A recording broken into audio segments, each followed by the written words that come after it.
Hi everyone, Hirsch Sai here, reporting from Auckland. Today is the 5th of February 2024, and just thought I'd sort of make a video that certainly virtually everyone could actually use. Not saying that my previous talk videos on YouTube are useless, not saying that, but just sort of saying something which is a bit more, if you like, down to earth, something which really is about an everyday thing which we're all faced with, and that's simply driving. How can you drive more fuel efficiently and also more environmentally friendly? Well, basically, if you do drive more efficiently, you use less fuel to drive the same distance. So, of course, that is also more environmentally friendly.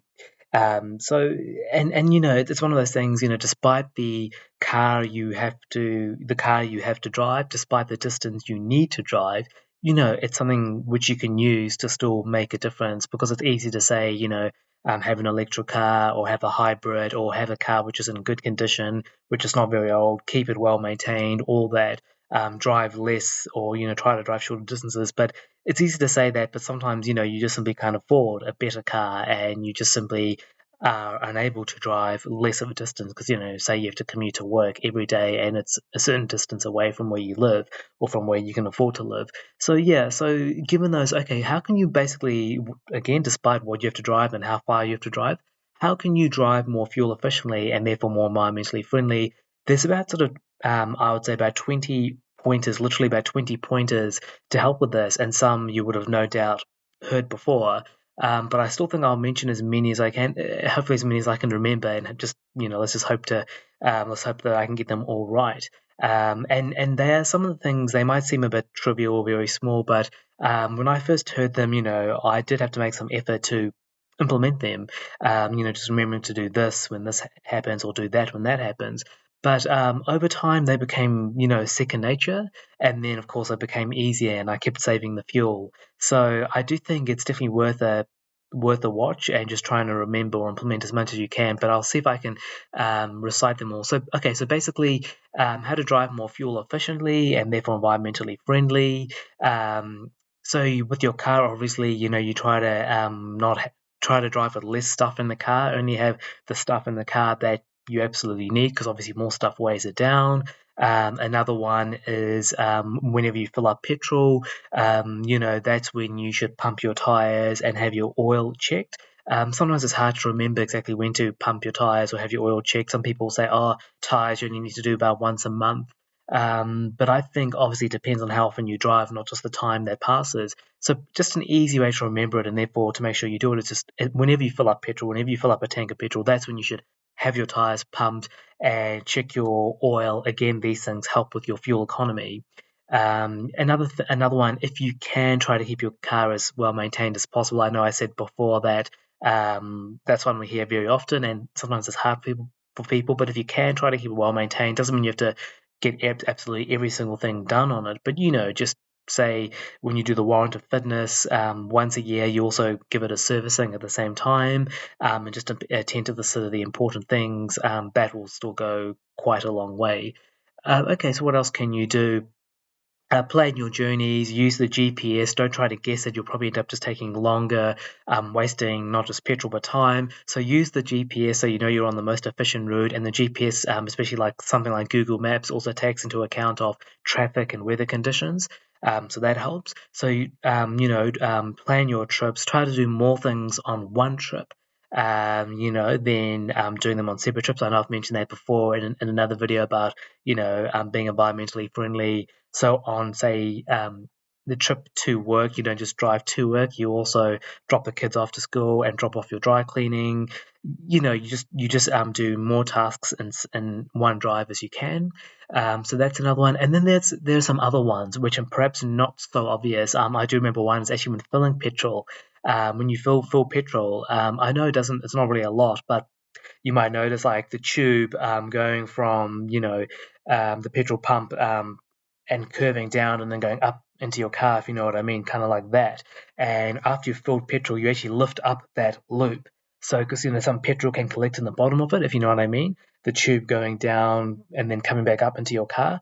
Some petrol can collect at the bottom, so lift it up and really make sure the rest of the petrol goes into the car, and really the petrol pump, really give it a good shake and just give it a few seconds so the last few drops come into your petrol tank. I know some people might laugh at that, but it's just one of those things. You do it every single time, and it all adds up in the end. It really all adds up in the end. So then some other tactics with driving. When you are driving, try to keep a constant speed. Don't keep pumping the accelerator. By the same token, don't really, push the accelerator down and make the car, trying to accelerate too quickly. It's a bit like an individual trying to run and start off by sprinting, running off to, trying to get to the maximum speed too quickly. It's better to sort of build it up gradually. So that's the thing. So when you're building up speed, build it up gradually. Keep your foot on the pedal. Keep a gradual speed when you're driving. If you see an obstacle in the distance, like another car or a red light, rather than slowing down, you can just lift your foot off the accelerator and let the car gently kind of, just idle and, come to a bit of a stop much before, or, before the lights. But you do this much before the lights or the obstacle. It's also safer as well. So, when you see an obstacle in the distance, that's when you lift your foot off the accelerator rather than keeping on the accelerator and then sort of hitting the brakes just before you need to stop. That's another one. Also, when you are driving and you have to go up the hill, try to accelerate a bit more before going up the hill, because it's hard to accelerate on the hill than it is on the flat. So when you're on the flat, sort of before the hill, accelerate more then, and then so it's easy for the car to go up the hill. What's trying to think what are other ones? Yeah, so keep a gradual speed, and that's a gradual acceleration, that gradual deceleration. Use the slopes to your advantage. When you're going down a slope, just lift your foot off the accelerator, use it, or put it gently on the accelerator. Use the slope as much as you can to help with accelerating the car, especially if it's a big slope. Really use it to your full and absolute advantage. Trying to think what else is there. So a bit of a recap. Whenever you fill petrol, make sure you get that last bit of petrol by lifting up the pipe and letting it flow into your tank. Check your oil and pump up your tires at the petrol station. Drive with a gradual speed. Gradually accelerate. When you see something in the distance and you have to stop, don't keep going on the accelerator and then slam on the brakes just before. Lift your foot off the accelerator and let the car gently slow down on its own. That saves petrol. Before going up the hill, accelerate on the flat before going up the hill. It helps. Use the slopes to your advantage. And I think that is probably, carry less in your car, less weight, plan your trips, use the GPS. That certainly helps, and the GPS also takes into account of the local traffic and weather conditions.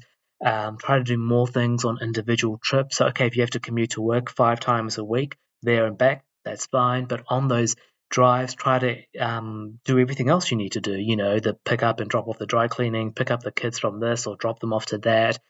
Do the groceries, whatever you need to do. Try to do it all on those drives. The more things you do on a individual drives, the more efficient they are, rather than doing just one thing per drive. Um, only go to the supermarket once a week. I guess that's, basically the same sort of thing. And pretty much from what I remember, that is it. Yeah, that's how you can drive more efficiently and, of course, more environmentally friendly. It's safer. And, they're the sort of things that they might be a bit hard to implement at first, but in time they become second nature, and then it's just easy. So, yeah, hopefully that helps. Hopefully you've got maybe not all of that, but certainly some or most of that. And yeah, look forward to those fuel savings and doing just a little bit more of your part for the planet. Thank you.